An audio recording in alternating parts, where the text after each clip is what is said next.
pero vamos a seguir hablando de lo que ha ocurrido durante este fin de semana en Europa y específicamente en Alemania, con lo que recién comentábamos con Alicia Contreras, que es el triunfo de la democracia cristiana. Después de Angela Merkel surge este nuevo liderazgo, pero con características bien distintas a lo que fue la canciller alemana años atrás. Para conversar de lo que significa esta elección, de lo que significa el ascenso de la derecha, de la ultraderecha, vamos a conversar a esta hora con la analista, experta internacional, abogada Paulina Astroza. Paulina, gracias por este contacto, además académica de la Universidad de Concepción. Muy buenas tardes. Buenas tardes, ¿cómo estás, Mati? Bien, cuéntanos qué significa que triunfe la democracia cristiana cuando uno de los problemas más grandes que tiene hoy Alemania, que es la migración, fue promovido por Angela Merkel cuando dice que van a aceptar a 1 millón de migrantes ahí en el último año de su mandato. Yo creo que el problema más grande que tiene Alemania no es la migración, sino que el problema más grande que tiene es la economía. Porque llevan 2 años, y eso es una de las razones por las cuales hoy día la pérdida, la derrota del SPD, de los socialdemócratas, de Olaf Scholz, fue tan grande, fue principalmente por la economía. Llevan 2 años en recesión. No han logrado remontar muchas cosas, les ha afectado mucho lo que significa la guerra de Ucrania, la dependencia que tenían del petróleo, etcétera. Entonces, eso es un factor, creo que mucho más importante que la inmigración. El tema de la inmigración es un segundo tema que indudablemente ha estado presente y que efectivamente, como tú señalas, cuando viene la crisis el año 2015-2016, Angela Merkel tuvo una política diferente al resto de los estados, en la cual justamente ella lo que planteó fue bienvenidos a Alemania.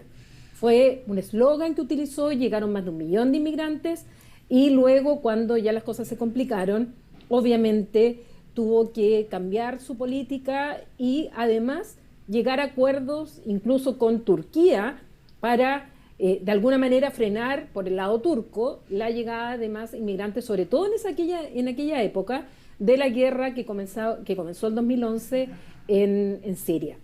Ahora, Paulina, el momento en que se realizan estas elecciones es un momento bien importante a nivel global, porque se está definiendo también cuál va a ser la posición que adopte Europa en el mundo, y la posición del canciller alemán es una de las más importantes, siendo Alemania uno de los países, y pese a esta coyuntura económica es una de las economías más fuertes de la Unión Europea, y la postura que se asuma desde Alemania va a pesar en esta Europa que se ha dividido en el último tiempo.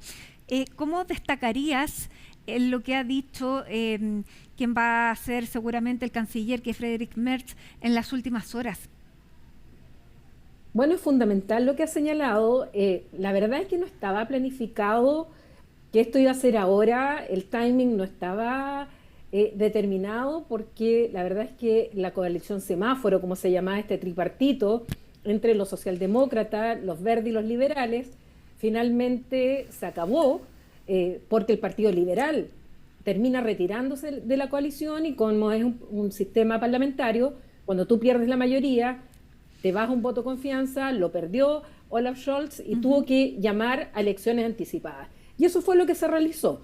Entonces el timing fue al azar, de verdad, pero es muy importante porque al ganar la democracia cristiana o la CDU, que además está ligada a la CSU, que son los socialcristianos de Baviera, ellos eran el principal partido de oposición a la coalición semáforo, y donde ha señalado claramente, lo dijo en el debate y lo ha dicho ahora, y está rompiendo un tabú, y esto es muy importante en la historia de Alemania, de Europa y del mundo, porque dice, ya no tenemos que depender de los Estados Unidos, debemos lograr nuestra autonomía estratégica militar, lograr nuestra independencia como Europa, y eso viniendo de un alemán suena muy fuerte, porque eso que se lo hemos oído varias veces, sobre todo a Emmanuel Macron, que está en estos momentos en Estados Unidos con el presidente Trump, pero oírselo a un alemán con la historia que carga detrás es muy fuerte y es un gran cambio. es lo que se va a venir, sobre todo en una Europa, Unión Europea, como tú has señalado, que el último tiempo ha tenido varias crisis, pero sobre todo varias divisiones en política exterior y también en política interna. Exactamente.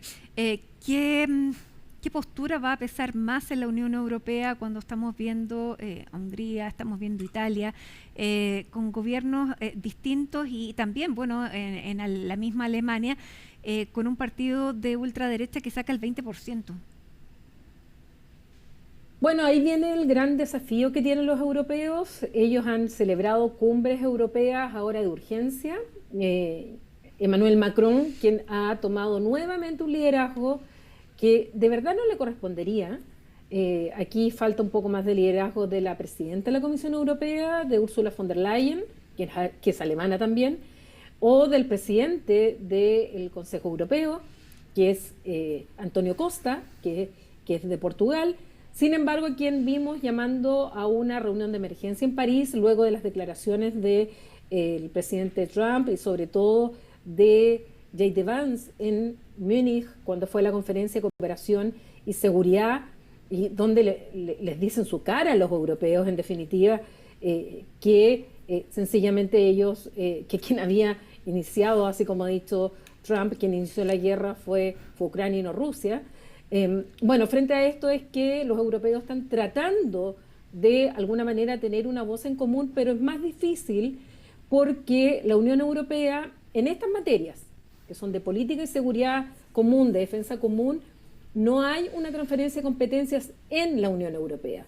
Lo que hay es cooperación y colaboración entre los estados, las decisiones se toman de manera intergubernamental, no así como en comercio, donde ya hay transferencia de competencias a la Unión, por lo tanto los estados ya no tienen esa competencia. Por lo tanto, poner de acuerdo a 27 estados es difícil cuando los intereses son difíciles y donde además hay países como Hungría, hoy día ya no Polonia, pero Hungría lleva también un discurso muy pro-ruso, pro-Estados Unidos, y donde ahora también hay ciertos partidos, ciertos países, en algunos países donde también están manifestando esta cercanía con Estados Unidos. Pero yo quiero destacar, Mati, algo que no se pone en la prensa, porque la prensa parece mucho que Alternativa para Alemania aumentó al doble los votos, lo que es evidentemente un gran triunfo para ellos, pero resulta que hace 3 días en Austria se formó una coalición en el cual dejaron fuera justamente al partido de la derecha radical para que no formara parte del gobierno y no gobernara. Y eso no sale tanto en las noticias, que es lo mismo que está haciendo ahora Alemania y que ha ocurrido también en otros países donde esto que hablaba un poco Alice Wender, que es la líder de AfD, que hablaba del cortafuegos o el cordón sanitario. Sí, y esto ocurre también cuando se está cumpliendo justo el día de hoy 3 años de la invasión de Rusia a Ucrania, con todos estos movimientos que ha habido en Arabia Saudita por parte de, increíblemente, Donald Trump Estados Unidos junto a Rusia, llegando a un acuerdo entre estas posiciones que parecían irreconciliables. O sea, uno no hubiera pensado nunca esa mesa de negociaciones. Europa está teniendo claro que tiene que defenderse por sí misma. ¿Qué ves en esa alianza Vladimir Putin, Donald Trump? Es insólita, al punto de ser insólita que ex asesores y ex personas del Partido Republicano, incluso que podemos llamar del área más dura de los halcones dentro del Partido Republicano, están en contra de la estrategia de Donald Trump. O escuchamos a John Bolton, que fue su asesor de seguridad nacional, a Nikki Haley, que fue su embajador ante la ONU, o al propio Mike Pence, que fue su vicepresidente, diciendo que la estrategia que ha adoptado Trump de negociar directamente con Rusia es errada, más aún cuando lo que está haciendo Estados Unidos, lo que está haciendo Trump y está proponiendo como plan de paz es todo lo que pide Rusia. Entonces uno se dice, bueno, ¿qué negociación es esa cuando la base es entregarle todo al agresor? Y además dejando de lado a los europeos, dejando de lado a la ONU, dejando de lado a la OTAN, dejando de lado sobre todo a Volodymyr Zelensky de esta negociación, y disponiendo del territorio de terceros. ¿A título de qué, Donald Trump? ¿A título de mediador, de buenos oficios, mandatado por alguien o solo por la fuerza del poder? Él se está Y cobrando esto, lo que puso Estados Unidos, lo que invirtió o lo que colaboró en armamento para Ucrania. Fue explícito en decirlo, que tenían que pagar la cuenta. bueno, hoy día acaba de haber un encuentro entre el presidente francés, Emmanuel Sí, Macron, lo junto a Donald veíamos. Trump, y donde justamente le plantea que quienes más han colaborado con dinero, etcétera, ha sido Estados Unidos, y le corrige Emmanuel Sí. Macron, y tiene razón, porque ha sido Europa quien, los países europeos han colaborado más de distintas formas, y que es más o menos el 60% de la ayuda. Y además, por otro lado, que muchos de estos contratos y de estas ayudas o dineros, más que ayudas, que se entregó a Ucrania por parte de Estados Unidos en la administración de Biden, muchos de ellos venían con las cláusulas que era para comprar armas a Estados Unidos, a empresas de Estados Unidos. Por lo tanto, ojo también ahí con lo que Donald Trump plantea, que se ha entregado sin que Estados Unidos haya ganado nada, en el cual Estados Unidos aparece, él siempre dice, esto hay que reequilibrarlo, porque en su visión del mundo, y ya lo vimos en el primer mandato, él estima que el mundo ha sido injusto con Estados Unidos, que hay un trato injusto a Estados Unidos. Y siempre lo dice. Entonces lo que dice ahora es que es justo que les devuelvan el dinero que se le entregó a Ucrania, así como, y ahí también lo corrigió Emmanuel Macron, porque dice porque los europeos le han prestado dinero a Ucrania y Ucrania se lo ha devuelto. Y ahí lo para Emmanuel Macron delante de todas las cámaras Sí, y le dice que eso fue también con mucho dinero que estaba congelado de los propios rusos. claro, y que ellos no tomarían dinero que no estuviera destinado precisamente que lo tomaran. Me llamó mucho la atención ese liderazgo que asume, porque además lo frena en la misma conferencia de prensa que se da en la Casa Blanca. Por eso es más llamativo todavía. Está tomando, tú dices, un rol protagónico, un rol de liderazgo de la Unión Europea que probablemente ahora lo tenga que compartir con Alemania. Emmanuel Macron ha tenido, por eso le dicen Júpiter en Francia, desde su primer mandato, una suerte de sentimiento casi mesiánico. No sé si tú te acuerdas las grandes imágenes en su primer mandato, en un submarino, en un cohete, en lo que sea. Siempre también tratando de llevar un liderazgo a nivel europeo y a nivel internacional. Lo vimos con el tema del Acuerdo de París y otros. Entonces, eso ha estado dentro siempre de Emmanuel Macron como una característica. Lo extraño ahora no es que tenga este liderazgo o que tenga esta posición, porque la ha tenido siempre, es que Alemania lo acompañe en esta posición. Eso es lo nuevo, que hoy día Friedrich Merz esté planteando que sí, que tiene que haber un ejército europeo, y además en un momento en que Emmanuel Macron en el ámbito interno en Francia está muy débil. Ya se cayó su primer gobierno de Michel Barnier, ahora el gobierno de François Bayrou está temblando también si es que tiene un voto de desconfianza o no. O sea, internamente, y además soplan al oído Marine Le Pen con el partido de Rassemblement National, donde es la derecha justamente más extrema, que coincide con AfD, que coincide con Trump, que coincide incluso con Elon Musk y otros. Entonces, el escenario está bastante complejo, pero ese rol internacional no es nuevo. Lo nuevo, insisto, es la posición de Alemania. Uh-huh. Y por último, Paulina, para ir cerrando, ¿cómo ves lo que está haciendo Donald Trump en este primer y convulsionado mes que lleva de gobierno? Porque recordemos que asumió el 20 de enero, ya parece que llevará muchísimo más tiempo, ha tomado medidas bastante duras, y su principal aliado, incluso haciéndole sombra a J.D. Vance, ha sido Elon Musk. Absolutamente, yo creo que es insólito. Uno esperaba muchas de las cosas de Donald Trump, pero a todos los especialistas, yo creo, nos tiene un poco sorprendidos, porque pensemos en el primer día que dicta más de 200 órdenes ejecutivas, y pese a las promesas de campaña que decía que no iba a intervenir en los asuntos exteriores, siempre se dice que los demócratas intervienen más en los asuntos exteriores que los republicanos.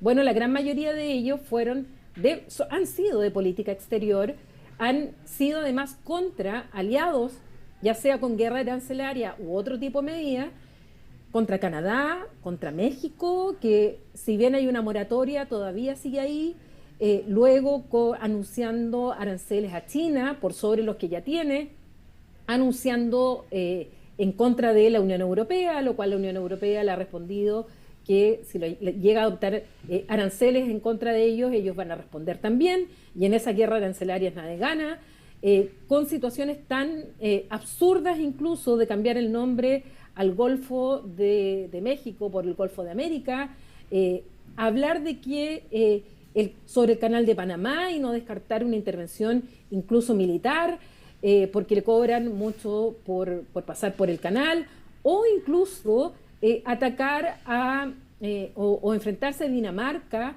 por el territorio autónomo de Groenlandia, donde también dice que se quiere instalar. La verdad que eso es insólito, y lo otro insólito es el cargo y las competencias que tiene Elon Musk en esto. O sea, está a cargo de esto que se llama DOGE, que es esta Oficina de Eficiencia del Estado, que, bueno, yo creo que bastante bien lo representó Milei regalándole esta motosierra para los recortes, porque los recortes han sido impresionantes, quitar toda la ayuda que da Estados Unidos al mundo, retirándose de la Organización Mundial de la Salud, del Acuerdo de París. O sea, realmente es impresionante, porque finalmente se está reaccionando, y poniéndose del lado de Rusia, por otro lado. Entonces, hay una reacción que de a poco está desde fuera, como casi todos contra Estados Unidos, y desde dentro ya han empezado protestas porque los recortes han sido enormes, y se ve un presidente bastante más preocupado de ciertas banalidades del exterior que de los problemas por los cuales él dijo que iba a estar. Porque esto va a implicar aranceles, significa que lo van a pagar los consumidores, es mayor inflación. La inflación fue un gran tema por el cual Biden tuvo que afrontarlo también, y si bien lo tuvo controlado, lo logró controlar al final, perdió finalmente porque muchos estiman que el costo de la vida está muy alto y votaron en contra de los demócratas y a favor de Trump. Entonces, yo veo bastante poco coherente, consistente, y sin saber realmente hacia dónde va Donald Trump en esto que se ha llamado la política del caos. Ahí está el nombre entonces, la política del caos. Paulina Astroza, muchísimas gracias por este contacto en este momento, un momento clave en la política europea, sin duda, no solamente por las elecciones, sino lo que está pasando en Ucrania y todo esto bajo este primer mes de Donald Trump. Muchísimas gracias y que tengas muy buenas tardes. Gracias, Matilde, y que buenas tardes para ti también.